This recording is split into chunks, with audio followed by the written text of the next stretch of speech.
Este estaban bien. Oh, no, you would get more time. You got the bad one? Yeah.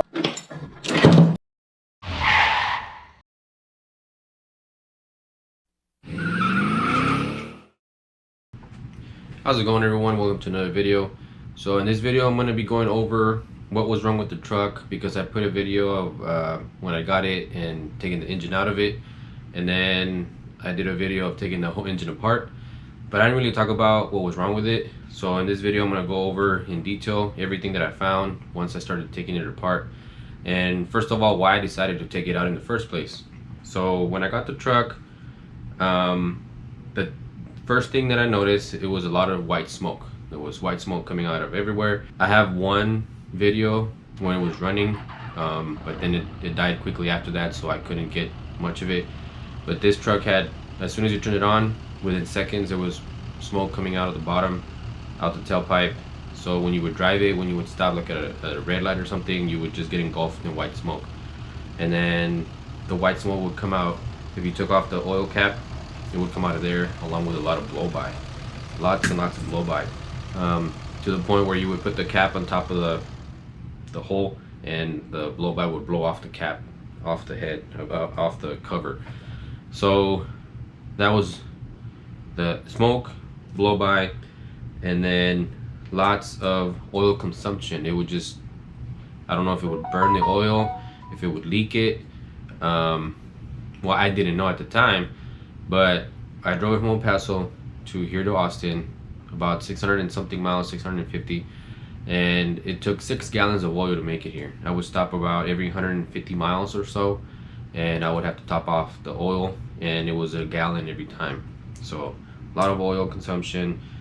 The truck would die out of nowhere. It would just stop, the engine would stop, and then I would have to crank it until it started, and sometimes it would start right up and keep going, and sometimes it would start up for about 10-20 seconds and then it would die. I have a video of it actually doing that, when the same video as the white smoke video. You can see that it turns on, and within a few seconds it shuts off, and then after that it won't turn back on anymore.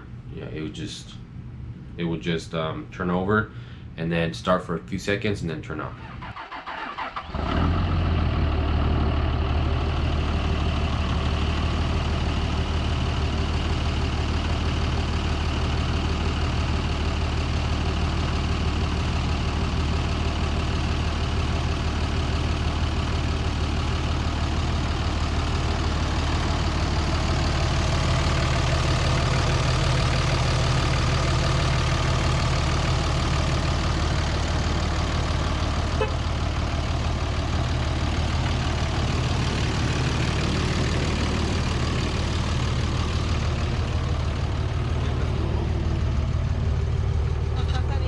¿Dónde?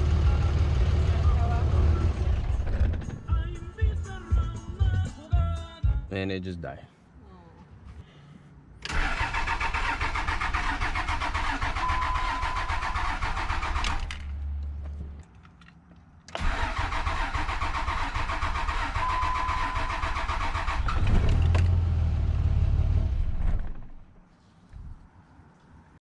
I knew that something was up with the rings because of the blow-by. I was just hoping that I would be able to take out the pistons, do a re-ring, maybe hone the pistons a little bit with that little, I don't know, with the drill and that tool with the stones, I guess, and it just scratches up the bores and makes the crosshatch again. I was hoping to be able to do that, and maybe some new bearings and the crank and put it all back together, but it wasn't like that. As soon as I took it apart, I saw a bunch of stuff wrong with it, and I have them written down right here because I can't remember all of it. Okay, so once the engine was out of the truck, I started tearing apart the top of the head, which was the rocker arms, and taking those off, and then taking off the push rods. And I noticed that the rocker arm assembly, they have these little retainers, like metal clips and some plastic clips, I guess, and a lot of those were missing. And if you, like you see here, there's a bunch of stuff that I took out of the head, like a bunch of debris, you would say. There was a spring and a few of those things that I was talking about.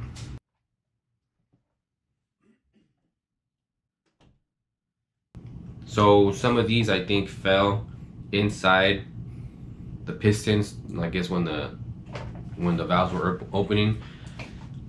I'm not sure if it was that or if it was just a busted ring, but you will see right now in a piston that it was all jacked up.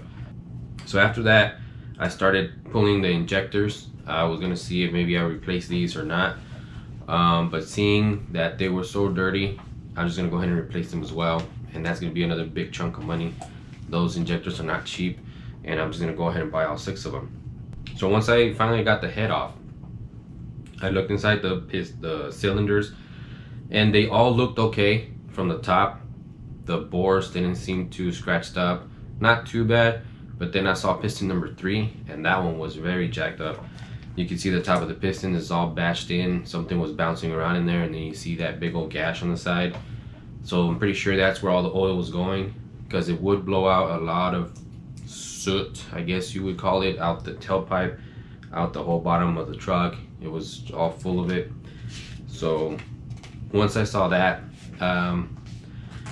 I got a little bummed out, because I was hoping that I would just be able to do, like I said, just a quick rebuild and put it all back together, but it wasn't. So then after taking that off, I moved on to the clutch. I took off the clutch just as general disassembly. I was hoping we didn't need it, but as you see here, it is pretty worn out, and this one is gonna have to get replaced as well. You see a lot of hot spots and the flywheel as well. I think I'm just gonna get both of them new. So right after the flywheel and the clutch removal, I went on to take off the oil cooler that's on the side, and I wasn't aware that it was holding a bunch of liquid in there still. So when I took this thing off, all this stuff just started coming out, and it was some nasty stuff, a lot of rust, like milky stuff all mixed in. I have a feeling that the truck was ran without coolant, just water for a while, and it rusted out the block from the inside. You can see a lot of rust here too when I take off the water pump. It's just all full of rust, and right now that it's been sitting there for a while, it's just flaking off. Like if I go like that with my finger, it just flakes off a bunch of little metal pieces, all rusty. So once I started taking the whole block apart, started pulling out the pistons, I noticed that all the pistons had busted rings, as you see here, in the beginning of the video you saw it as well. All of them had at least one broken ring. Piston number 3 had all of them busted. There's only one piston, which was number 6, all the way in the back. That one had all 3 rings intact, surprisingly, because I had heard that for some reason the last pistons on these trucks are the ones that mess up. But this one, the last one, had all 3, but all the bores, all the cylinder walls have a lot of wear. You can feel it when you go like that with your hand. You don't even need a little gauge or whatever, or caliper, or whatever you measure with. Just by touching it, you can feel that it has a lot of wear. And then piston number 3 is just messed up big time. It has that big old gash that it might not even be repairable. So I'm also going to go ahead and replace the P-pump, the pump that goes on the side, because it did have low pressure. When they hooked up a scanner to it, it was reading that it had low pressure to the fuel rail or something like that.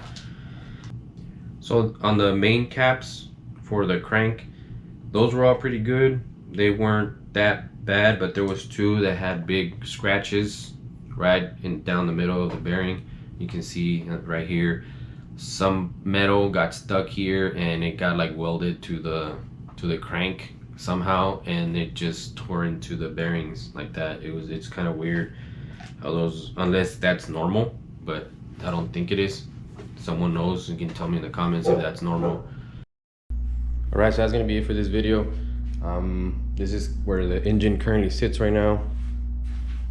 It's still all in pieces over here as well, and all that.